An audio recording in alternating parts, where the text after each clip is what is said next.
सभी को नमस्कार। कैसे आप सब लोग बेटर हैं?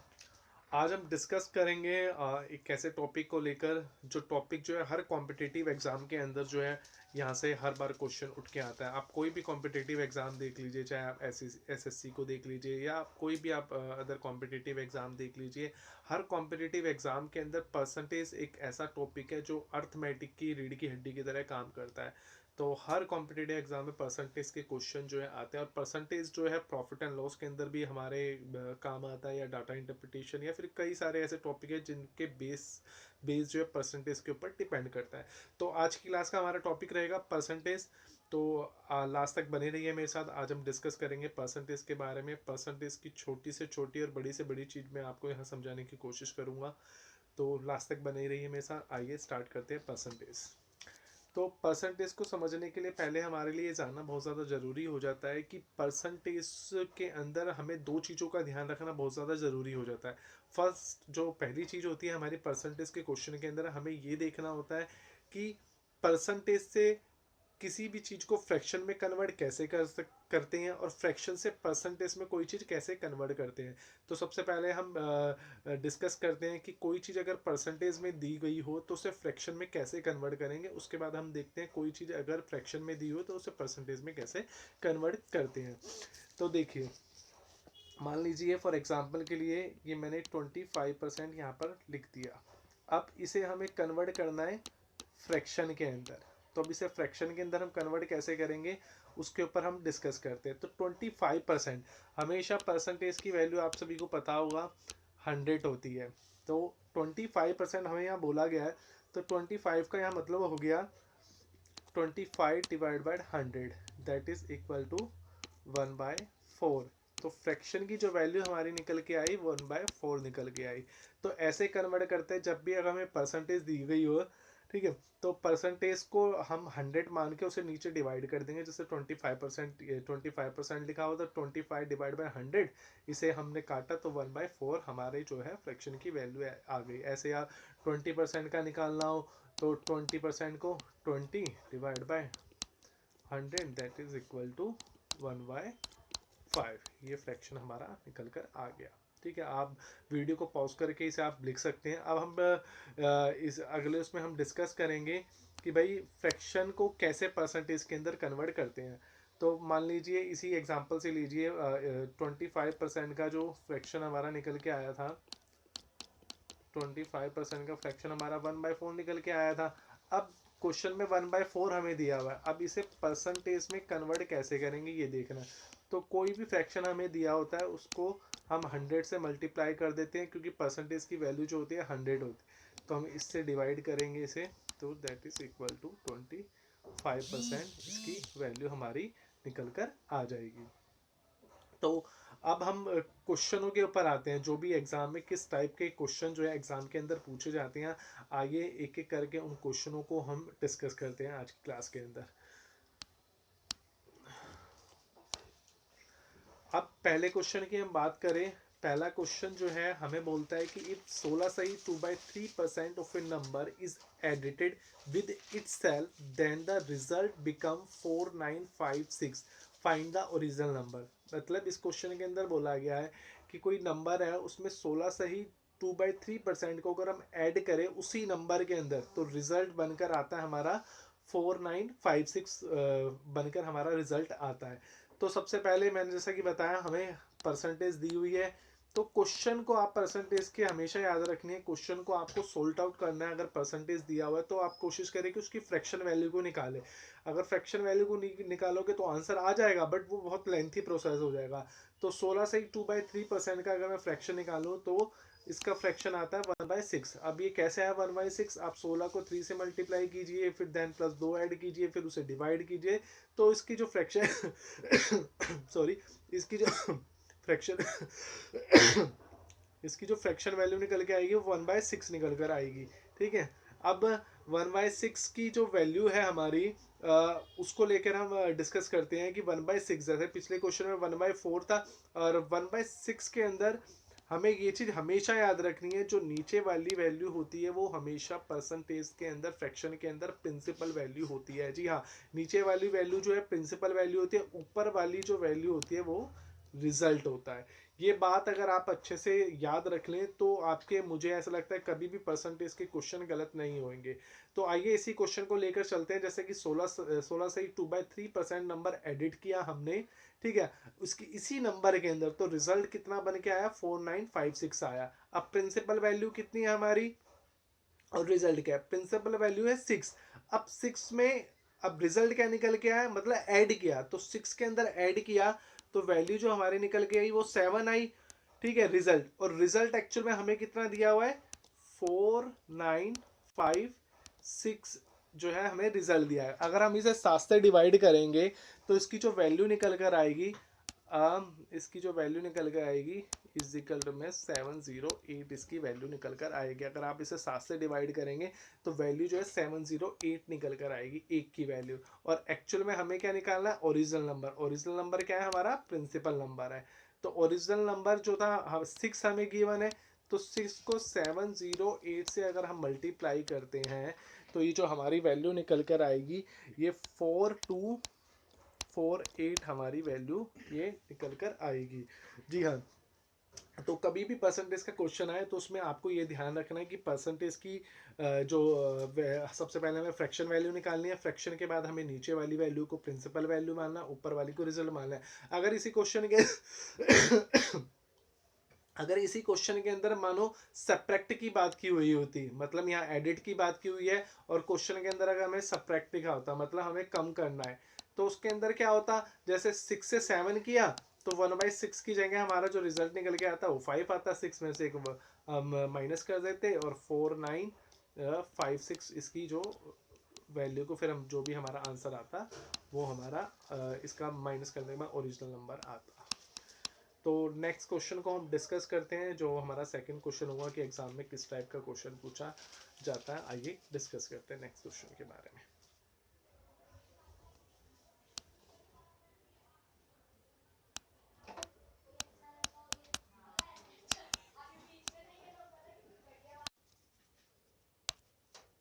नेक्स्ट क्वेश्चन जो हमारा है, द प्राइस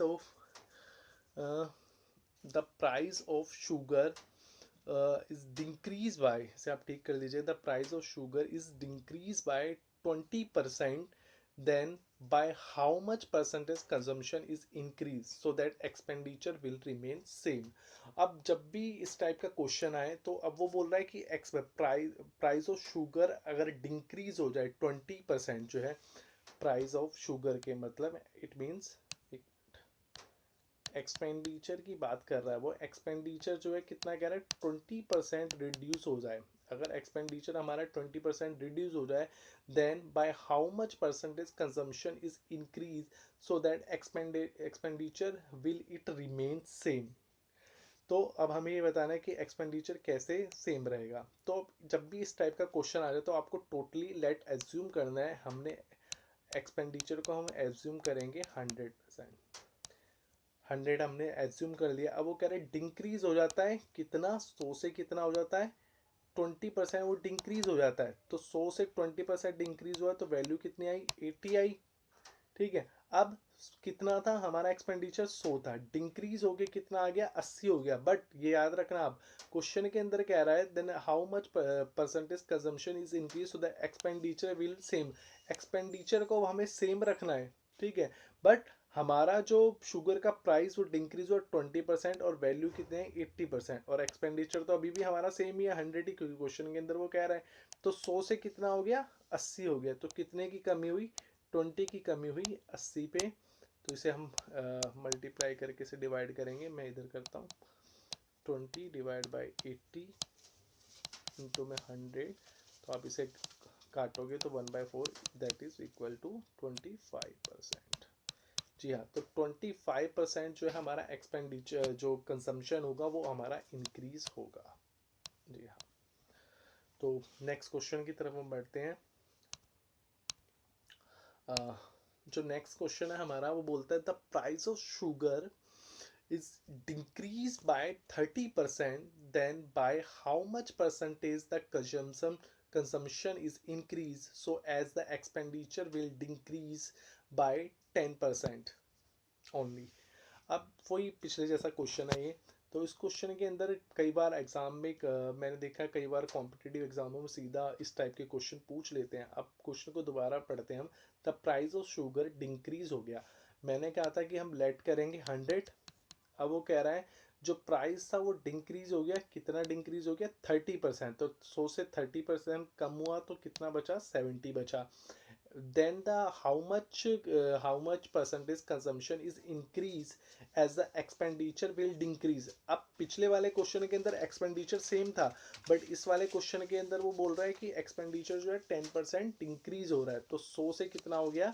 90 हो गया। तो पहले कितना हुआ? 70, उसके बाद 10% इंक्रीज होके हुआ 90। तो कितने का इसके अंदर फर्क आया?